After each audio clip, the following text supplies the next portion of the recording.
నమస్తే, నేను జీవి సత్యనారాయణ. ఈరోజు ఈ వీడియోలో తయారీ రంగము ఆహార ద్రవ్యోల్బణం పైన నిర్మలా సీతారామన్ గారు మొన్న శనివారం రోజు ఒక మీటింగ్ పెట్టడం జరిగింది. ఈ మీటింగ్ ఏంటిదో చూద్దాము, ఏం జరిగిందో చూద్దాము. ఈ బడ్జెట్ ఏదైతే ఉందో ఫిబ్రవరి 1వ తారీఖు బడ్జెట్ ఉంటుంది. ఈ ఫిబ్రవరి 1వ తారీఖు బడ్జెట్ ముందు ఇప్పుడు మన ఆర్థిక మంత్రి నిర్మలా సీతారామన్ గారు ప్రముఖ ఆర్థికవేత్తలతోటి సమావేశం అవటం, అయితే గతం కంటే కూడా ఈసారి మెరుగ్గా అభివృద్ధి సాధించడానికి ఏదైతే అవసరమైనటువంటి బడ్జెట్ని రూపకల్పనపై ఆవిడ చర్చించడం జరిగింది. దీని మీద సమగ్ర తయారీ విధానం అంటే మ్యానుఫ్యాక్చరింగ్, ప్రైవేటు పెట్టుబడులు ఎవరైతే ప్రోత్సాహకాలు, మళ్ళీ అగ్రికల్చర్కి సంబంధించి అంటే జీడిపి డౌన్లో ఉంది ఇప్పుడు మంది బాగా, అందుకని జీడిపిని పెంచే వ్యవసాయ వృద్ధిని పెంచడానికి తీసుకోవాల్సిన చర్యలు అనుకోండి, ద్రవ్యోల్బణం ఇన్ఫ్లేషన్ ఏదైతే పెరుగుతుందో దాని మీద నిర్వహణపై ఆర్థికవేత్తలతోటి చర్చించడం జరిగింది శనివారం నాడు. అయితే దీంతో ఏదైతే ఈ భాగంగా ఎక్కువ శాతం అదనపు గ్రీన్ ఎనర్జీ వనరులు అన్వేషించాలని, అగ్రికల్చర్ సంబంధించిన వ్యవసాయ ఉత్పత్తులు నిల్వల్ని పెంచాలని ప్రముఖులు సూచించారు. ఒకటేంటిది గ్రీన్ ఎనర్జీ వనరులు పెంచాలి, అన్వేషించాలి. రెండోది ఉత్పత్తుల యొక్క నిల్వలు, వ్యవసాయకు సంబంధించిన నిల్వలు పెంచాలి. అప్పుడు ధరలు ఆటోమేటిక్ తక్కువ వస్తుంది కాబట్టి తగ్గినప్పుడు ఆటోమేటిక్ ఇన్ఫ్లేషన్ అంటే ఏంది? ద్రవ్యోల్బణం. ద్రవ్యోల్బణం అంటే ధరలు పెరగటం. ఈ ధరలు ఏవైతే పెరుగుతున్నాయో ఆ ద్రవ్యోల్బణం ఏదైతే ఉందో దాన్ని తగ్గించాలి అంటే వ్యవసాయ ఉత్పత్తులు పెంచాలి, నిల్వలు పెంచాలి. ఎందుకంటే సీజన్ ఉంటుంది, సీజన్లో బాగా తక్కువకుంటాయి, అన్ సీజన్లోనూ ఉండవు. ఆ నిల్వల్ని పెంచాలి అంటే కోల్డ్ స్టోరేజ్లు ఎక్కువ కట్టాలి.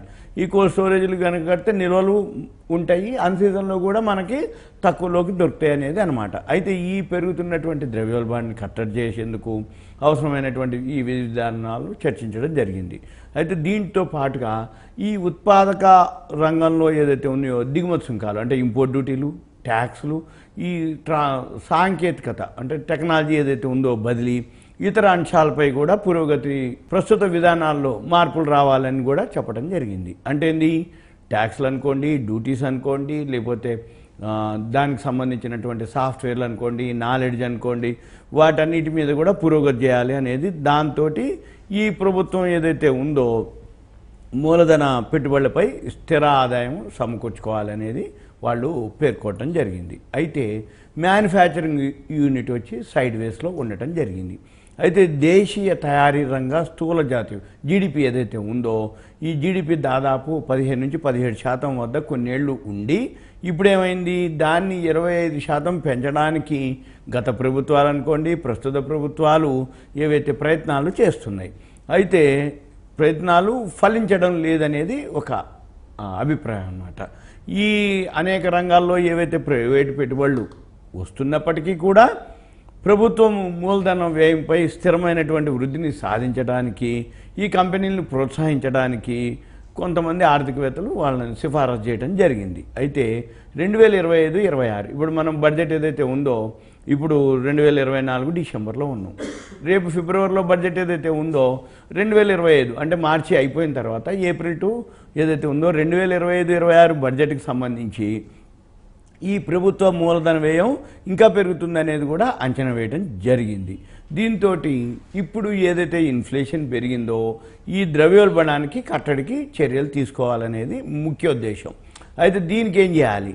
ఈ ద్రవ్యోల్బణం ఏదైతే ఉందో అంటే గ్రోత్కి, ప్రోగ్రెస్కి ప్రధాన అడ్డంకి ఈ ధరలు పెరగటం. ఈ ధరలు పెరిగితే ఏమవుతుంది? ఖర్చులు పెరుగుతాయి, ఖర్చులు పెరిగితే ఆటోమేటిక్గా లాభాలు తగ్గుతాయి, లాభాలు తగ్గితే షేర్ ప్రైస్ తగ్గిపోద్ది. సింపుల్. ఎప్పుడైతే ద్రవ్యోల్బణం మామూలుగా ఉంటుందో ఖర్చులు తగ్గిపోయినప్పుడు కంపెనీకి లాభాలు వస్తాయి, షేర్ ప్రైస్ పెరుగుతుంది. ఒకటే బండ గుర్తు. మనం ఏవైతే షేర్ కొనాలి అనుకుంటే ఆ కంపెనీ లాభాల్లో ఉండాలి. ఖర్చులు పెరిగితే అంటే లాభాలు తగ్గిపోతాయి, ఖర్చులు తక్కువ ఉంటే లాభాలు. ఖర్చులు అంటే ఏంటిది? ఇన్ఫ్లేషనే. ఇన్ఫ్లేషన్ దేనితోటి పోలుస్తారు అంటే మనం కొనుక్కునే వస్తువులు ఏదైతే ఉన్నాయో, తినేవనుకోండి, తాగేవనుకోండి, అన్ని అనుకోండి, అవి ప్రతిదానికి వర్తిస్తాయి. అయితే దీంతో పాటు ఏంటిది అంటే ఈ ఆహార ద్రవ్యోల్బణాన్ని స్థిరంగా నియంత్రణలో ఉంచడానికి, వ్యవసాయ ఉత్పత్తులను పెంచాలని ప్రముఖులు విశ్లేషించడం జరిగింది. దాంతోపాటు మెయిన్ ఏంటిదంటే కోల్డ్ స్టోరేజ్లు ఉండాలి. ఈ కోల్డ్ స్టోరేజ్లు ఉండటం వల్ల ఏమవుతుంది? మన యొక్క ఏదైతే మనం ఏవైతే సీజన్లో ఏవైతే ప్రొడక్ట్స్ ఉంటాయో అవన్నీ కూడా కోల్డ్ స్టోరేజ్లో ఉంటే అన్ సీజన్లో కూడా మనకి రేట్లు పెరగకుండా ఉంటాయి అనేది మెయిన్ అన్నమాట.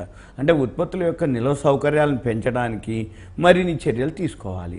అయితే దీంతో పాటుగా పునరుత్పాదక ఇంధన ఉత్పత్తిని కూడా మనం ఏదైతే ఇండియా ఉందో అనుసరిస్తున్నటువంటి విధానాలు ప్రశంసనీయం అయినప్పటికీ గ్రీన్ ఎనర్జీలో ఇంకా ఆవిష్కరణలు రావాలని తెలపడం జరిగింది. ఇవన్నీ కూడా రాబోయే రోజుల్లో చూద్దాము. రాబోయే రోజుల్లో బడ్జెట్ ఉంటుంది. ఇప్పుడు డిసెంబర్లో ఉన్నాం. డిసెంబర్, జనవరి ఇలాంటివి ఫైనాన్స్ మినిస్టర్ గారు ప్రతిసారి ఏదో ఒక డిస్కషన్ మీద ఒపీనియన్ అనమాట. అంటే వీళ్ళు ఎవరైతే ఆర్థిక శాస్త్రవేత్తలు ఉంటారో వాళ్ళందరి నుంచి ఒపీనియన్ తీసుకోవటం, సూచనలు సలహాలు తీసుకోవటం, మన పని ఏంటిది, ఏ ఏ రంగాలకు ఏం చేద్దాం అనుకుంటున్నారు ఎలా అనేది సూచనప్రాయంగా తెలిసిపోద్ది. ఇక మన పని ఏంటిది, ఫిబ్రవరి 1కి బడ్జెట్ ఉంటుంది.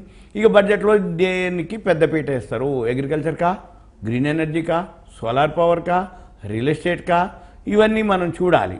మనం చూసి రాబోయే రోజుల్లో ఏఐ, ఆర్టిఫిషియల్ ఇంటెలిజెన్స్ అనుకోండి, డ్రోన్స్ అనుకోండి, వాటన్నిటికీ పెద్దపీట వేసే ఆలోచనలు ఉన్నాయి. అయితే ఇవన్నీ జరగడం వల్ల ఏమవుతుంది, ఆ కంపెనీలకు మనం కనుక ఇన్వెస్ట్ చేస్తే ఆ కంపెనీలు మనం రాబోయే రోజుల్లో పెరుగుతాయి అన్నమాట. ఉదాహరణకి ఇప్పుడు డ్రోన్లు ఏదైతే ఉన్నాయో ఆల్రెడీ ఆల్ ఓవర్ ఇండియాలో చాలా కంపెనీలు అంటే అగ్రికల్చర్కి సంబంధించి ఏవైతే ఉన్నాయో డ్రోన్ల మీద బోర్డర్లో అనుకోండి ఎక్కడైనా సరే ఇప్పుడు డ్రోన్లు అనేది చాలా చాలా అయిపోయిందనమాట. అందుకని మనం ఏం చేయాలి, రాబోయే రోజుల్లో ఏ కంపెనీలకు ఏ ప్రోడక్ట్కి డిమాండ్ ఉంటుందో చూసుకొని ఆ కంపెనీలు ఆ ప్రోడక్ట్లో మనము ఇన్వెస్ట్ చేయాలి. సింపుల్గా ఇది అనమాట.